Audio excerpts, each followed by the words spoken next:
G'day guys and gal. Staunch, brave, twisted and potentially suicidal. These admirable traits belong to none other than the legendary Death Korps of Krieg. Between picking flowers, making happy gas mask noises and bludgeoning skulls, these brainwashed test tube babies are some of the best the Imperium has to offer. After all, when morale is no longer an issue, the battle is already won. Now I wanted to make this video a while back for obvious reasons. The Death Korps of Krieg are cool as, and they get lots of views and subscribers, something I kind of need right now to keep my raging fire that is my ego alit. However, my adopted uncle Voldemort, yes I can adopt whoever I want, made a Death Korps video that was mind-blowing in quality and featured the largest collaboration of Warhammer YouTubers ever seen. Tough act to follow. However, as the saying goes, just because the cow is already milked doesn't mean Major Kill can't milk it again, regardless of how much it hurts the cow. Interpret that how you will. Before we get started, the first episode of the Homebrew Adventures animated series is going live this Friday at 11 AM Australia time, 10 AM Eastern Standard Time or 3 PM London time. If you haven't heard of me speak of this series, it's basically a fully fledged animation I've been working on with a team of people for the last few months. That is inspired by Alpha Buzz's If the Emperor Had a Text-to-Speech Device series. However, my series is very different from that in a number of ways. It follows the adventure of a group of Space Marines from various different homebrew chapters, as well as an Ultramarine, obviously, who are torn away from their chapters and forced to work together in a squadron of misfits as they attempt to kill the demon Primarch Fulgrim. I plan for this to be a massive thing for the channel, and it's already got interest from a company who are considering financing the creation of the rest of the series, depending on the success of the first episode. So if you're keen to see the result of the most effort I've ever put into a single thing, as well as support me, then come down to the premiere. I'll be going live straight after the premiere to talk about the show, its direction, answer any questions, and talk about the team. Also, half of all donations during that after stream will go towards one of the animators who helped me with the video as a big thank you, so get keen for that. Today we're going to go over who the Death Korps of Krieg are and how they ended up as the extremely grim and staunch guardsmen that they are today. We'll also go over some of their larger engagements, their war habits, as well as some fun facts about them. Let's get into it.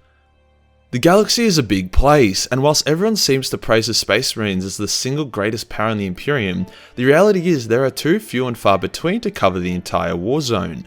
Hence, over 90% of battles and wars are fought by Guardsmen. Different Guardsmen regiments come from different planets, hence they have insane levels of diversity. This ranges from Guardsmen who shit the bed every time they dream about the horrors they will face, all the way to literal Chuck Norris Rambos who can solo entire armies without breaking a sweat. The Death Korps of Krieg tend to end up on the upper end of that scale as they have a complete and total lack of regard for their own safety or lives, to a point where the commissars assigned to them do not try to prevent them from retreating, but instead from randomly charging the enemy gun lines with nothing but a shovel. The people of Krieg were not always like this, however. Something pretty uncool happened to the planet which brought them to this level of machoism. See, Krieg wasn't always a radioactive death world. Once, it was a verdant, highly populated imperial hive world, a key trading point and very wealthy. So wealthy was Krieg and so paranoid its rulers that they spent vast amounts of money on planetary defenses and private armies that were loyal to Krieg and not the Imperium that controlled it. Now when you combine paranoia, wealth and a massive ego, you get uppity little cunts. Hence the Lords of Krieg were like, what if we rebel against the Imperium? They probably won't have the resources readily available to retake it from us. Which, despite sounding like a really bad idea, actually wasn't. On paper. Krieg was so reinforced from outside invasion that the effort required to retake it would just not have been worth it. Hence, unsurprisingly, Krieg, which is also the German word for war, staged a coup. The Krieg traders ambushed the Loyalists at hundreds of positions, taking over all the hive cities and key locations bar one. The Loyalists were so overwhelmed that there was little they could do to stop this well-funded succession, but the Loyalists of Krieg are based on Germans, and the Germans are great at war. Hence, they dug in and defended their last hive city. The commander of the Loyalists was a man by the name of Colonel Jurten. Starts with a J, but because he's German, the J is silent. Jurten got in contact with the Imperium who were like, sorry buddy, not worth our time and effort, you're on your own. So yeah, feel free to destroy the enemy any way you see fit. And then the Archmagos, who was with Jurten, was like, beep, boop, we have a nuke. So Jurten was like, fuck it, and channeled his inner Kim Jong-un and unleashed atomic genocide upon his own planet. See, whilst the Loyalists were wildly outnumbered and outgunned, they were prepared for a planet-wide nuclear strike. The traitors were not. Let's just say, after the world was reduced to a radioactive wasteland so toxic it would make the Fallout games look like a holiday destination, and billions of people died, the odds were evened out. Over the next 500 years, the Loyalists and traitor survivors engaged in a violent, hectic war of attrition. Hundreds of thousands of kilometers of razor wire, trenches, and bunkers were built. Both sides became bitter and bloodthirsty. However, the Loyalists began creating their soldiers by using artificial wombs and cloning, meaning they could create large numbers of consistent troops. On top of this, every Loyalist of Krieg was told that they all owed a life debt to the Emperor due to Krieg betraying the Imperium, and that the only way they could repay that debt was by collecting 100 Nazi scalps!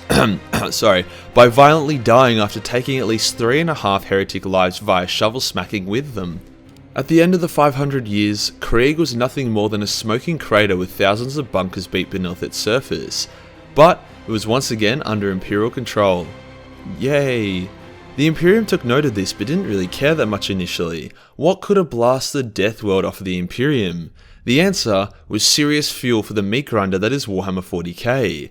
Krieg offered up 20 fully equipped and trained regiments of Guardsmen with more on the way, straight up. On top of that, these soldiers requested to be placed in the most horrific war zones available. Now before we talk about some of those wars and battles they've taken a part in, let's first dial it back and talk about the Kriegsmen and women themselves.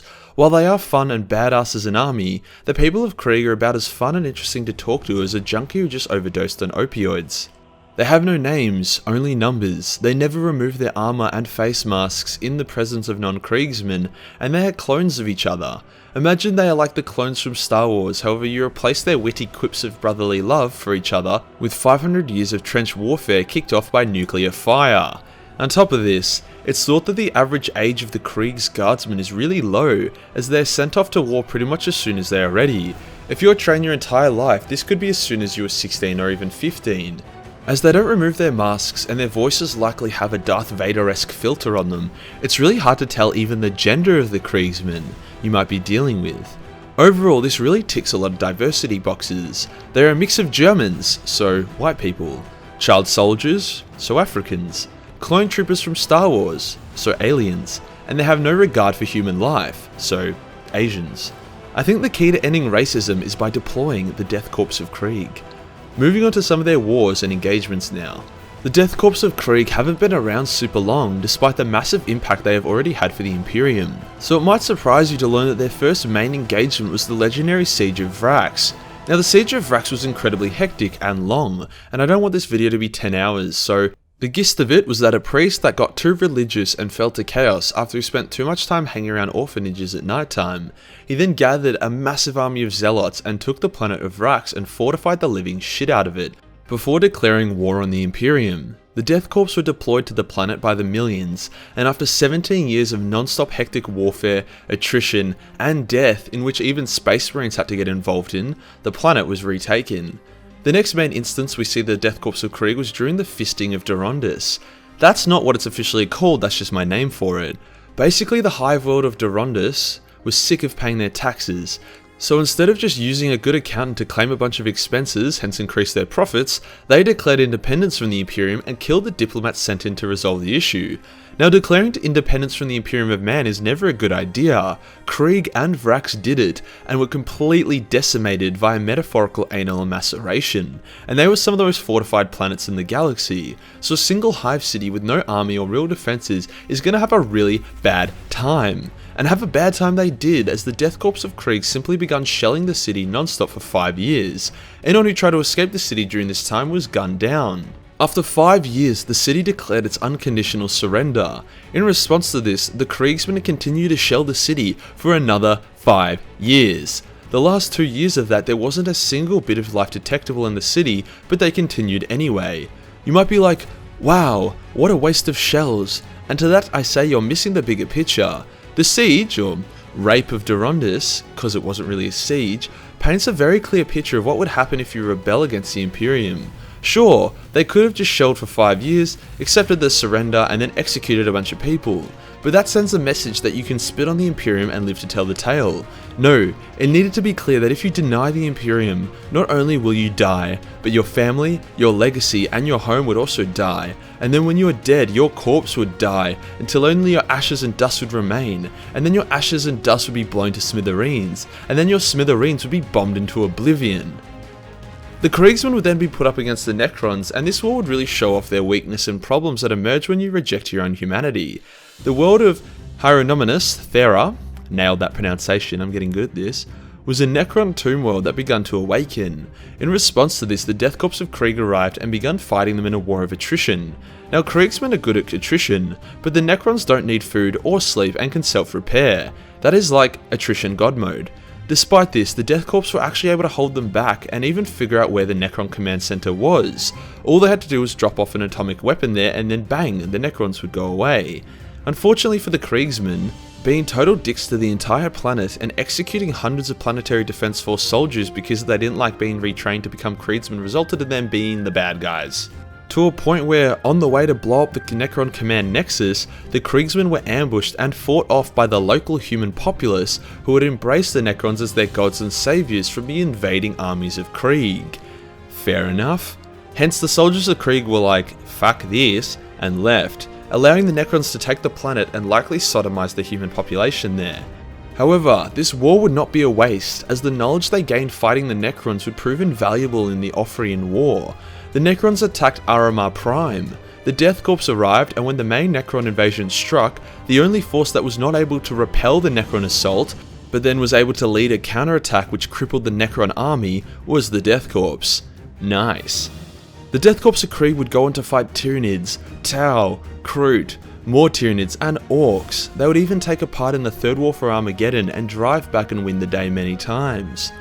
The thing is about the Kriegsmen is they aren't actually brave. Being brave is confronting and overcoming your fears through action. Kriegsmen have no fear. If they're told to charge a titan armed with nothing but a shovel, they will do it, not out of a sense of bravery, because that is what they've been commanded to do. They are literally cold machines who have been programmed to destroy the enemies of the Imperium, and destroy them they do. They regard human life in the same way they regard ammunition and vehicles, as a resource that needs to be expended. They even ride horses and lead cavalry charges in the 41st millennium. Like, bruh, hell yeah. There's a reason why everyone loves the Death Korps, and there's also a reason why we are putting them into the Warhammer 40k squad mod that me and a big team of modders are working on creating. They're incredibly badass, and if you still aren't convinced, then listen. In a galaxy with demons the size of buildings, with weapons that can destroy entire star systems, with titans that tower over battlefields and men that can level entire cities with just their mind, a Death Korps guardsman need only a shovel to bring the Emperor's justice upon his enemies. And that does us for today, guys, the lore of the Death Korps of Krieg and why you should pick up a shovel and gas mask and bludgeon your enemies to death. As a disclaimer, I am not responsible for said bludgeonings. If you enjoyed the video, want to see some hentai and want to support the channel, then Patreon is the place to be. Only $1 per month gives you access to most of the goodies, and $10 gives you access to the Magical Hentai calendar. Hit the subscribe button, then hit the real subscribe button for more happy gas mask noises. Join the Discord for more memes, and I'll see you in the next one. Peace.